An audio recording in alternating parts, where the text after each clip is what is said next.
창세기 4장 1절 말씀부터 12절 말씀까지 내용 파악하시면서 합독하시겠습니다. 시작. 아담이 그 아내 하와와 동침하매 하와가 잉태하여 가인을 낳고 이르되 내가 여호와로 말미암아 등남하였다 하니라. 그가 또 가인의 아우 아벨을 낳았는데 아벨은 양치는 자이었고 가인은 농사하는 자이었더라. 세월이 지난 후에 가인은 땅의 소산으로 제물을 삼아 여호와께 드렸고 아벨은 자기도 양의 첫 새끼와 그 기름으로 드렸더니 여호와께서 아벨과 그 제물은 연납하셨으나 가인과 그 제물은 연납하지 아니하신지라. 가인이 심히 분하여 안색이 변하니 여호와께서 가인에게 이르시되 내가 분하여 함은 어찌미며 안식이 변함은 어찌미뇨. 내가 선을 행하면 어찌 낯을 들지 못하겠느냐. 선을 행치 아니하면 죄가 문에 엎드리느니라. 죄의 소원은 네게 있으나 너는 죄를 다스릴지니라. 가인이 그 아우 아벨에게 고하니라. 그 후 그들이 들에 있을 때에 가인이 그 아우 아벨을 쳐 죽이니라. 여호와께서 가인에게 이르시되 네 아우 아벨이 어디 있느냐. 그가 가로되 내가 알지 못하나이다. 내가 내 아우를 지키는 자니이까. 가라사대 내가 무엇을 하였느냐. 네 아우의 핏소리가 땅에서부터 내게 호소하느니라. 땅이 그 입을 벌려 내 손에서부터 내 아우의 피를 받았은즉 내가 땅에서 저주를 받으리니 내가 밭가라도 땅이 다시는 그 효력을 내게 주지 아니할 것이요 너는 땅에서 피하며 요리하는 자가 되리라. 아멘. 인류의 시조인 아담과 하와는 본래 하나님의 형상을 닮은 존재로 지어졌지요. 그렇기 때문에 그들의 삶 자체가 하나님을 닮고 그리고 하나님과 더불어 함께 교제를 하면서 살아가는 그것이 그들에게 있어서는 최상의 기쁨이었고 최상의 행복이었고 최상의 가치였을 것입니다. 그들은 그렇게 살아갈 수가 있었어요. 그들은 그렇게 살아갈 수 있는 것을 선택할 수 있는 자유의지가 그들에게 부여되었습니다. 그러나 그들은 그런 선택 권한과 자유의지가 부여되었음에도 불구하고 하나님이 예비하신 축복을 선택하지 않지요. 그렇지요? 선택하지 않아요. 오히려 그들은 사단의 유혹과 방법을 선택함으로 인해서 하나님이 주신 축복의 땅인 에덴 동산에서 결국 쫓겨나고 맙니다. 이런 모습은 어쩌면 오늘 우리의 삶 속에서도 동일하게 일어난다고 이야기할 수 있습니다. 하나님은 죄로 말미암아 영원히 죽을 수밖에 없는 우리들에게 예수를 믿게 하는 그런 은혜를 허락해 주셔서 우리를 구원받아서 하나님 앞에 놀라운 자녀의 축복을 얻었습니다. 그리고 그 축복된 자녀들에게 하나님은 놀라운 축복들을 준비하시고 예비하셨습니다. 또 허락해 주셨습니다.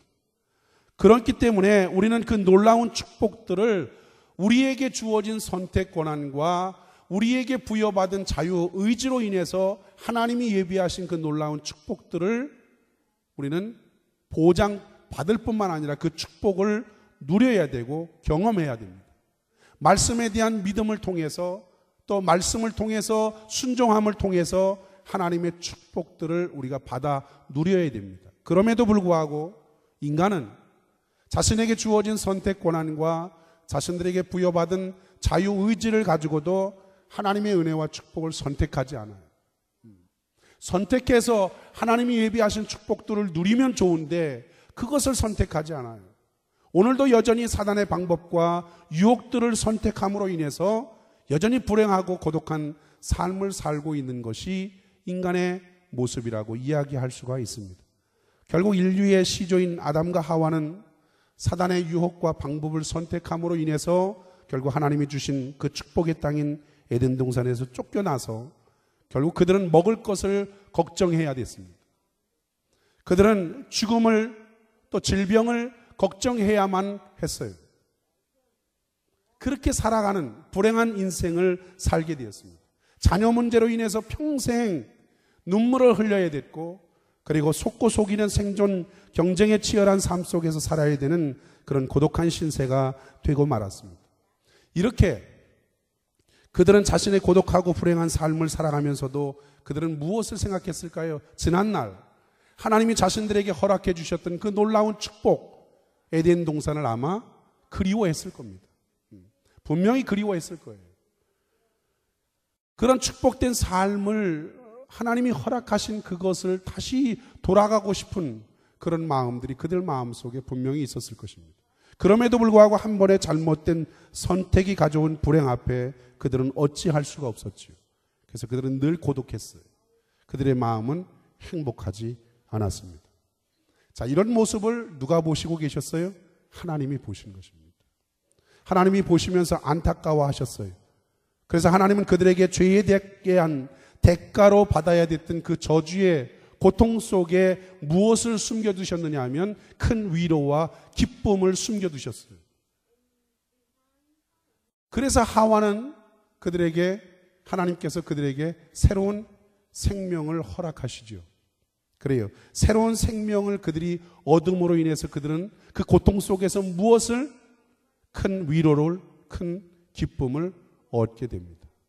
그 감격이 얼마나 컸던지, 비록 고통 속에서 하나님의 저주의 대가로 주어지는 고통이었지만 그 고통을 통해서 해산하는 그 기쁨을 통해서 얼마나 커다란 기쁨을 얻었고 감격을 얻었던지 하와는 1절에서 이렇게 이야기를 합니다. 1절 말씀을 보시지요. 아담이 그 아내 하와와 동침하며 하와가 잉태하여 가인을 낳고 이르되 내가 여호와로 말미암아 등남하였다 하니라. 어쩌면 하와는 고통 속에서 아들을 낳으면서 하나님이 나에게 이런 아들을 주셨다, 그렇게 말을 했어요. 그 말을 하면서 그 아들을 보면서 그는 어쩌면 아담과 하와는 그 아들을 보면서 예전에 하나님이 자신들에게 주셨던 예언의 말씀을 기억했는지도 몰라요. 그 예언의 말씀을 기억하면서 그들은 그 아들을 보면서 어떤 기대감을 가졌을지도 모릅니다. 여러분 한번 찾아보세요. 예전에 하나님이 그들에게 주셨던 예언의 말씀이 무엇인지 창세기 3장 15절 말씀, 3장 15절 말씀입니다. 읽겠습니다. 시작. 내가 너로 여자와 원수가 되게 하고 너의 후손도 여자의 후손과 원수가 되게 하리니 여자의 후손은 네 머리를 상하게 할 것이요 너는 그의 발꿈치를 상하게 할 것이니라. 아담과 하와는 하나님께서 주신 그 아이를 보면서 어쩌면 마음속에 이런 기대감을 가졌는지도 몰라요. 비록 뱀의 유혹으로 말미암아 에덴 동산에서 쫓겨나서 저주스러운 이 삶을 사는 그런 모습 가운데, 비참 가운데 살아가고는 있었지만, 그러나 하나님은 그 모든 저주를 청산하시고 회복시켜 주시기 위해서 어쩌면 이 아들을 하나님이 약속의 구원자로 주셨는지도 모르겠다.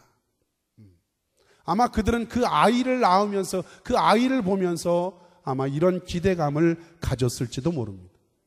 또 하와는 고통 속에서, 정말 죽을 것 같은 그런 고통 속에서 해산의 고통을 통해서 아이를 낳으면서 아마 그 아이를 낳을 때 뭐라고 하나님 앞에 이야기했을까요? 하나님, 이 고통을 좀 극복하게 해주세요.